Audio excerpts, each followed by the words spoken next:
Doktori u trondit kur pa se pacienti ishte djali i tij.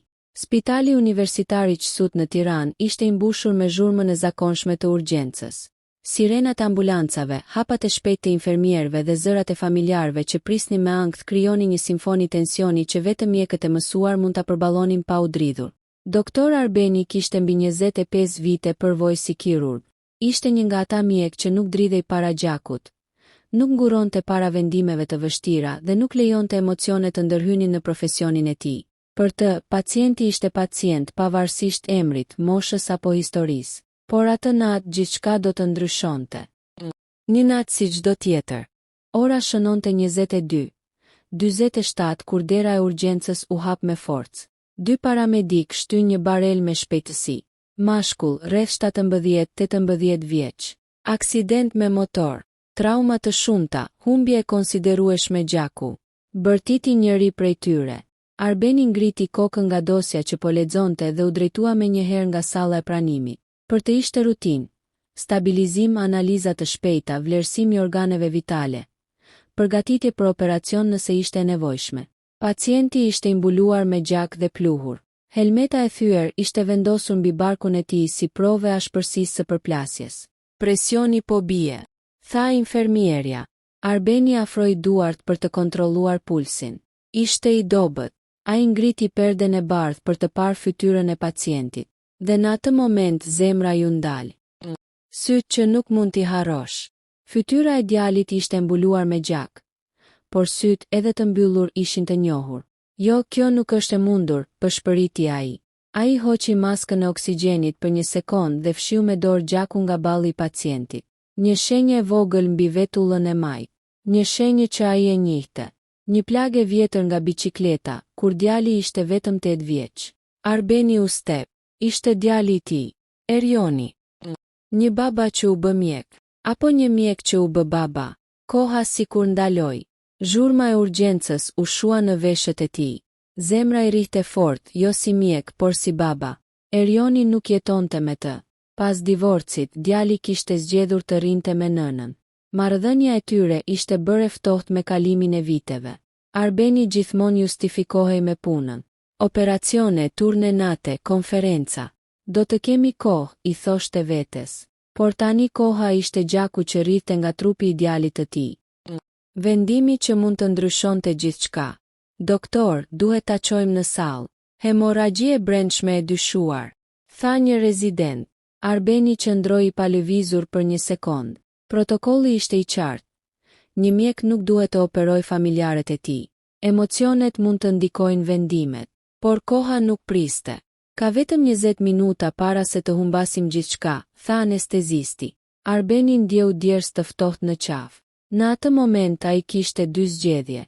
1 të largohej dhe të linte një koleg të operonte. 2 të hynte vetë në sallë dhe të rrezikonte gjithçka. Por të ishte pranë djalit të tij. Ai shikoi fytyrën e zbehtë të Erionit dhe mori vendimin. Salla e operacionit. Dritat e forta ndriçuan trupin e djalit mbi tavolinë. Monitorët fishkëllenin në heshtje. Arbeni lau duart me lëvizje mekanike. Çdo hap ishte i mësuar, çdo veprim i përkryer, por mendja e tij ishte në kaos. Baba, fjala i jehoi në mendje. Ai kujtoi ditën kur Erioni kishte lindur, si e kishte mbajtur në krah, si kishte premtuar se do ta mbronte nga çdo e keqe. Dhe tani ai ishte i vetmi që mund ta shpëtonte. Lufta kundër kohës. Operacioni nisi. Shpërthimi i shpretkës. Hemorragji masive. Gaza. Kapse. Presioni 70/40. Arbeni punonte me përqendrim ekstrem. Çdo lëvizje ishte e saktë. Çdo sekondë ishte jetë. Por në një moment dora i dridhi lehtë. Ai u ndal. Nuk mund të gaboj, i tha vetes. Ai mori frym thellë dhe vazhdoi. Kujtime mes gjakut. Teksa qepte enët e gjakut, mendja i kthehej pas. Ditëlindja e 10 të Erionit, ku ai nuk kishte shkuar sepse kishte një operacion urgjent. Ndeshja e parë e futbollit, ku vendi i babait në tribun kishte mbetur bosh. Telefonatat e humbura, mesazhet e papërgjigje. Ai kishte shpëtuar qindra jetë, por a kishte humbur djalin e tij? Moment kritik. Monitori lëshoi një alarm të fortë. Arrest kardiak. Bërtiti infermierja. Zemra e Erionit ndaloi. Bota e Arbenit u shem. Defibrilatorin. Një goditje. Asgjë. Një tjetër. Heshtje. Jo, përshpëriti ai. Ai nuk ishte më kirurg i ftohtë. Ishte baba që lutej. Edhe një herë. Goditja e tretë. Monitori filloi të tregonte ritëm. Një vi. Një puls. Erioni ishte kthyer. Pas operacionit. Ora ishte 03:12 kur operacioni përfundoi. Erioni u dërgua në terapi intensive. Gjendja e tij ishte kritike, por stabile. Arbeni u ul në korridor. Për herë të parë pas shumë vitesh, ai qau. Një infermiere e re e pa dhe u afrua ngadalë. Nuk e dija që ishte djali juaj. Ai ngriti sytë e kuq. As unë nuk e dija që ende kisha frikë të tillë, tha me zë të thyer. Një mesazh i papritur. Në xhepin e gjaketës së Erionit, policia kishte gjetur një telefon të dëmtuar, por karta se funksiononte. Një mesazh i papërfunduar ishte hapur në ekran. Babi, e di që nuk flasim shpesh, por mesazhi ndalej aty. Arbeni ndjeu një therrje në zemër më të fortë se çdo plagë kirurgjikale. Çfarë donte ti thoshte? A do të kishte një mundësi tjetër? Fundi i pjesës 1. Në korridorin e zymt të spitalit, doktori nuk ishte më figura e fortë që të gjithë njihnin. Ai ishte një baba që kuptoi shumë vonë se jeta nuk matet me sukses profesional, por me momente që zgjedh të mos humbasësh.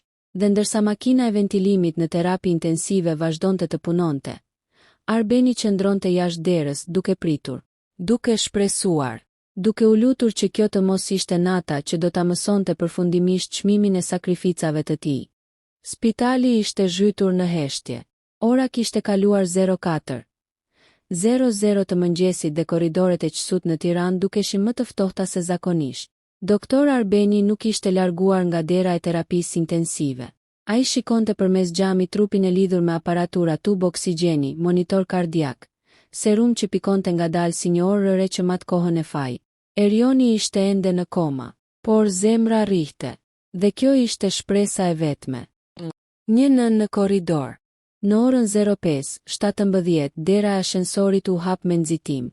Një grua me flokë të shpupuritur dhe sy të fryrë nga lotët vrapoi drejt recepcionit. Ishte Mira, ish bashkëshortja e Arbenit. Kur e pa ndaloi. Sytë e tyre u kryqëzuan për herë të parë pas shumë muajsh. As ti nuk e dije? Pyeti ajo me zë të dridhur. Arbeni tunte kokën. E sollën si çdo pacient tjetër. Mira mbajti dorën mbi gojë për të mos bërtitur. Pastaj papritur e goditi me fjalë që ai nuk i priste. A e di pse po nxitonte? Arbeni heshti. Arsyeja e aksidentit. Mira nxori telefonin nga çanta. Ekrani i thyer, por funksional. Një mesazh i fundit i dërguar nga Erioni, 22:31. Mami, po shkoj te babi. Duhet i flas sonte. Është e rëndësishme. Arbeni ndjeu sikur toka ju hap nën këmbë. Te unë. Përshpëriti ai. Mira pohoi me kokë. E kishte marrë vendimin. Donte të rregullonte marrëdhënien me ty. Kishte kohë që fliste për këtë. Një val faje përfshiu Arbenin. Djali i tij po vinte për ta takuar. Dhe nuk arriti kur. Një sekret që nuk e din të gjithë. Mira hezitoi për një moment. Pastaj tha diçka që e ndryshoi gjithçka. Arben. Erioni kishte bërë analizat javën e kaluar. Ai ngriti syt. Çfarë analizash? Zemra. Fjala ra sigur në ujë. Ka një problem kongjenital. Mjekët thanë që mund të ketë nevojë për ndërhyrje brenda vitit. Arbeni u mpir. Ai, një kirurg me përvojë, nuk kishte ditur asgjë për gjendjen e zemrës së djalit të tij. Ai shpëtonte zemra çdo javë, por nuk e njihte zemrën e djalit të vet. Një dosje e fshehur. Mira i dorëzoi një zarf. E mbante me vete. Ndoshta donte ta sillte te tij. Arbeni e hapi me duar që i dridheshin. Brenda ishin rezultatet e ekokardiogramës. Fjalë mjekësore, termina teknike, por ai e kuptoi me njëherë thelbin. Rrezik i lartë për aritmi fatale. Ai ndjeu djers të ftohtë, po sikur arresti kardiak në sallë të mos kishte ardhur vetëm nga trauma, po sikur zemra e Erionit të kishte qenë tashmë në rrezik. Kujtime që të vrasin më shumë se aksidenti. Arbeni u ul në stol. Mendja I shkonte në momentet kur Erioni ankohej për lodhje, kur thoshte se ndjente rrahje të çuditshme pas tërvitjes. Ai kishte thënë, je I ri, mos u shqetëso. Ai kishte zgjedhur ta minimizonte, sepse ishte më lehtë të besoje se gjithçka ishte në rregull. Zgjimi I papritur. Në orën 07:42 një infermiere doli me nxitim nga terapia intensive. Doktor, pacienti po tregon reagime. Arbeni u ngrit menjëherë. Ai hyri brenda. Erioni lëvizi lehtë dorën. Qepallat ju drodhen. Erion, zëri I Arbenit ishte I butë, ndryshe nga çdo ton që kishte përdorur ndonjëherë në sallë operacioni. Sytë e djalit u hapën ngadalë. I pa. Për disa sekonda asnjëri nuk foli. Pastaj me zë të dobët Erioni përshpëriti. Babi, erdha. Fjala e goditi më fort se çdo alarm monitori. Fjalët që prisnin të thuheshin. Arbeni u afrua pranë shtratit. Jam këtu. Erioni përpiqej të merrte frymë me vështirësi. Doja të thoja që nuk të fajsoj. Sytë e Arbenit u mbushën me lot. Jo, mos fol tani. Por Erioni vazhdoi me zë të ndërprer. E di që punon shumë, vetëm doja të isha pjesë e jetës tënde. Një lot rambi qarqaf. Arbeni shtrëngoi dorën e tij. Ti je jeta ime. Alarm përsëri. Papritur, monitori ndryshoi ritëm. Rrahjet u bën të çrregullta. Aritmi. Arbeni e kuptoi menjëherë. Zemra. Problemi I fshehur po shfaqej. Thirr kardiologun.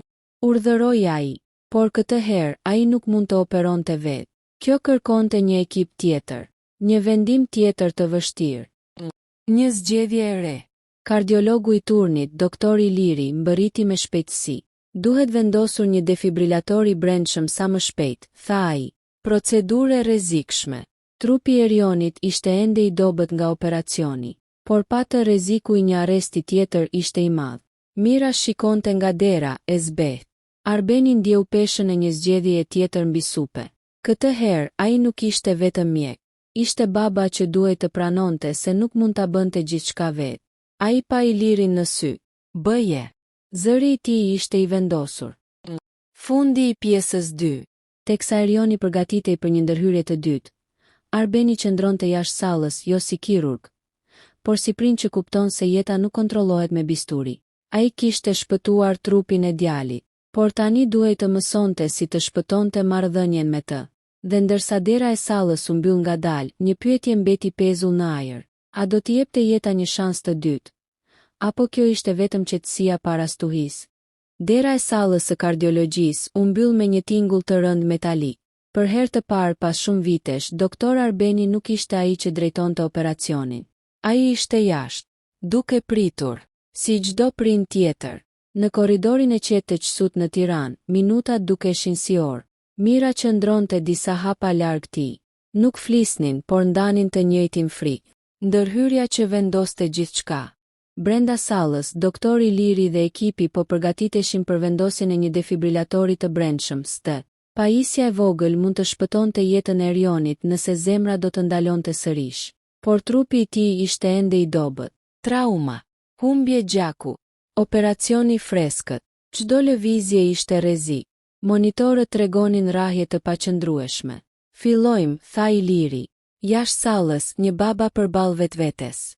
Arbeni mbështeti shpinën pas murit të ftohtë. Ai kishte kaluar mijëra orë në këtë spital, por kur nuk ishte ndjer kaq I pafuqishëm. Ai mendoi për jetën e tij, karrierën, lavdërimet, konferencat ndërkombëtare, por tani kuptonte një të vërtetë të thjeshtë. Suksesi nuk të mbron nga pendesa. Ai nxori telefonin. Fotografia e fundit me Erionin ishte 3 vite më parë. Një buzëqeshje e sikletshme. Një distancë e padukshme mes tyre. Po të kisha zgjedhur ndryshe, mendoi. Alarm brenda sallës. Brenda gjatë procedurës, ritmi I zemrës së Erionit ra papritur. Aritmi ventrikulare. Thirri një infermier. I Liri veproi menjëherë. Defibrilimi jashtëm. Një goditje. Ritmi nuk stabilizohej. Një tjetër. Për disa sekonda që dukeshin të pafundme, ekrani tregoi vetëm një vit të rrezikshme. Pastaj, një rrahje. Një tjetër. Zemra reagoi. Vazhdojmë me implantimin, shpejt. Urdhëroi I Liri. Ora e pritjes. Jashtë, Arbeni ndjeu tensionin në ajër. Ai e njihte atë ndjesi. Kur diçka nuk shkon sipas planit, ai donte të hynte brenda. Instinkti i kirurgut e shtynte, por këtë herë ai duhej të besonte te dikush tjetër. Një mësim i vonuar. Jo çdo betejë fitohet vetëm. Dera hapet. Pas 2 orësh që dukeshin si 2 vite, dera e sallës u hap. Iliri hoqi maskën. Sytë e Arbenit kërkuan përgjigje para se të dëgjonin fjalët. Ndërhyrja doli me sukses. Pajisja është vendosur.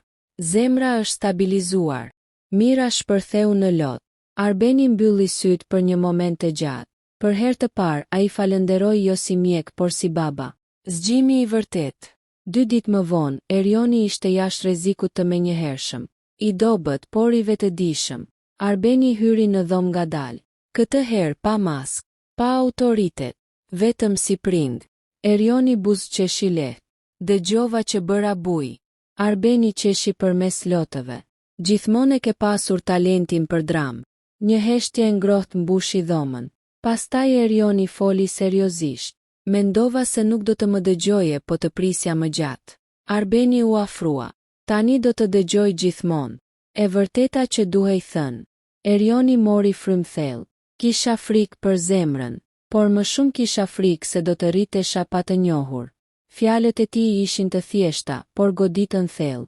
Arbeni u ul pranë shtratit. Kam bërë shumë gabime, tha ai. Kam menduar se po sakrifikoja për ty. Por në fakt po humbisja momente që kishin më shumë vlerë. Erioni shtrëngoi dorën e tij. Nuk është vonë. Një vendim i ri. Pas disa javësh rehabilitim, Erioni filloi të ecë sërish. Pajisja në zemrën e tij ishte një kujtesë e përhershme e brishtësisë së jetës. Arbeni mori një vendim që habiti kolegët. Ai kërkoi reduktim të orëve të punës. Refuzoi një pozicion drejtues që do ta mbante larg familjes. Disa e quajtën çmenduri, por ai e dinte të vërtetën. Ai kishte shpëtuar shumë jetë. Tani ishte koha të jetonte të vetën. Epilogu, një pasdite e thjeshtë. 3 muaj më vonë, në një park të qetë të Tiranës, një baba dhe një djalë ecnin ngadalë. Pa sirena, pa monitor, pa frikë. Erioni qeshi teksa tregonte një histori nga shkolla. Arbeni dëgjonte me vëmendje të plotë. Jo si mjek, jo si kirurg, por si baba që kishte marrë një shans të dytë. Dhe këtë herë ai nuk kishte ndërmend ta humbiste.